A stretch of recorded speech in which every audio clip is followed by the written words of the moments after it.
Hey y'all, it's Island Coupon Gal. So I wanted to show you real quick a super simple way how to get your coupon inserts all organized. I chose to show you this one because, okay, first of all, gotta love my hubs. So he went ahead and picked me up a couple extra of those expensive papers that I was telling you guys about.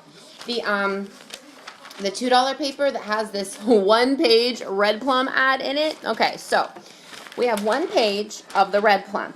So what I'm going to do is I'm going to show you a way to collate these, to cut them all in one and put them in your binder. It's a really neat little trick. Now normally I do these in lots of 10 and there are multiple pages inside the insert. But what you want to do is you want to separate each and every page like this, okay?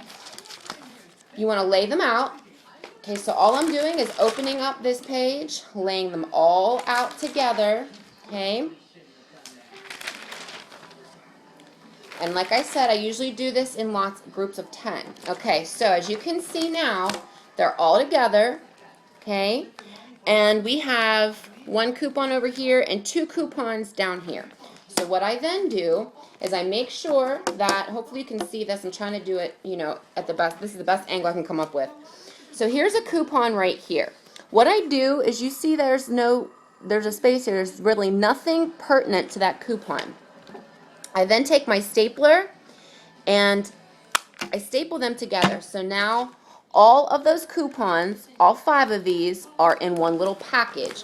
Then I make sure I go over. There are 2 more. Let me do it this way.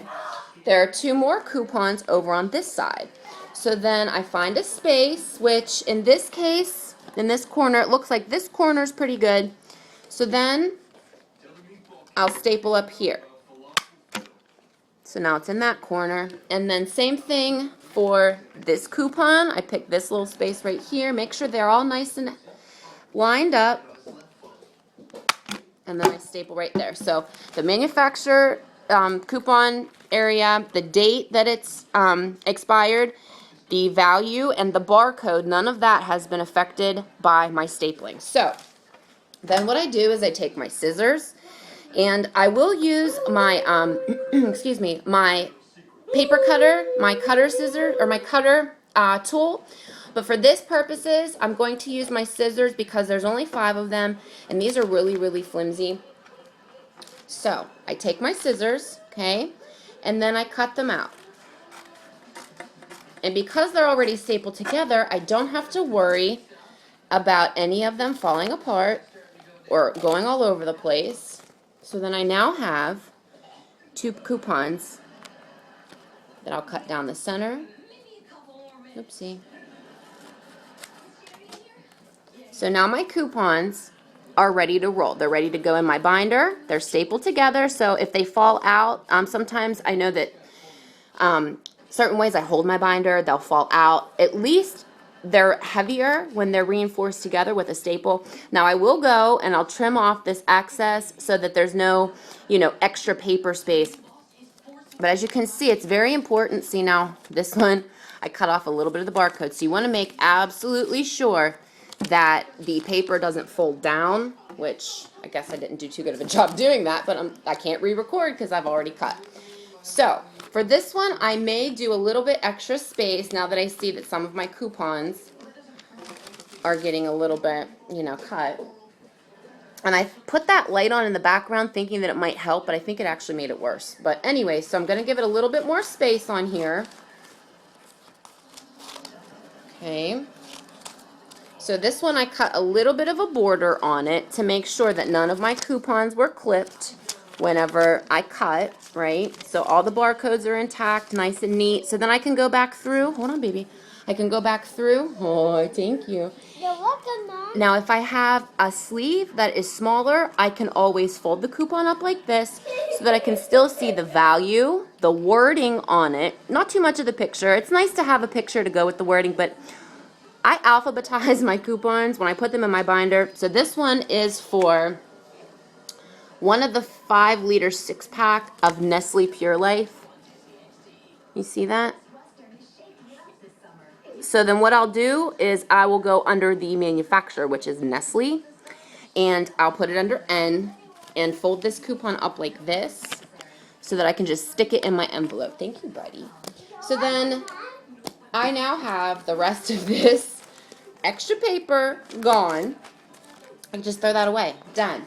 So maybe, if you have a larger insert, oopsie, like the PNG, okay? You see that?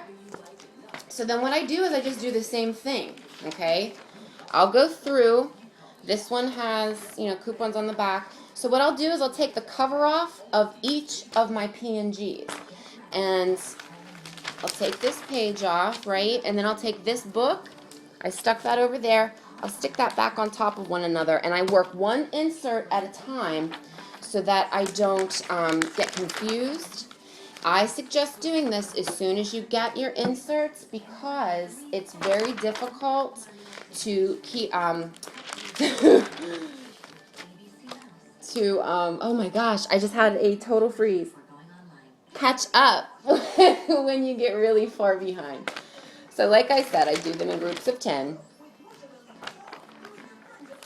Okay, and there are other ways to do it as like I know that I have torn these pages. I've done an assembly line. I've went and I've torn these in half, and I got, my big dining room table. I've put one page and did an assembly line. Each insert I tore apart one at a time and put, if there were 12 pages of that insert, I tore all 12 pages apart and put them in its own space, and then I put from each insert, I tore the papers and just stacked them on top of one another, because our goal is to have all of these papers together at the end, to staple the coupons together, to cut them, and you'll find that it takes a lot less time. It makes it more efficient, and your space issues, you'll have all your coupons stapled together. Now that's just one idea. I had several questions asking me how I do my Sunday paper, breakdown, if you will, and that's how I do it. And then I file it. Everybody's brain works differently, so how you choose to file your coupons will definitely depend on the way that you think. I think alphabetically only because it, some people consider, Olay soap as a facial product. Some people consider it as a body product. Some people consider that a health and beauty product. The subcategories really confuse me. So what I do is I go alphabetically. The first few pages of my binder for each area, so under section A, my first few sleeves will have all products that are non-food related, and it'll be all separated by either the manufacturer, such as like the Nestle Pure Life, okay? So that'll go under N, so Nestle Pure Life, right? Now, if I have the Charmin coupon, that's a C, right? I don't go by Procter & Gamble because I don't call it Procter & Gamble's Charmin. I call it Charmin. So I go under my C, and I file that under C so that when I'm looking for it in the store, I know that it's under the C.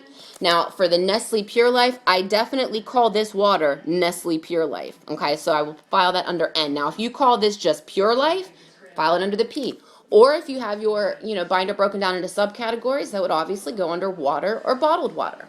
So yeah, I just wanted to show you real fast. I know it's not a fast video, but hopefully this was helpful, and I'll see you in the next one, guys. Thanks for watching.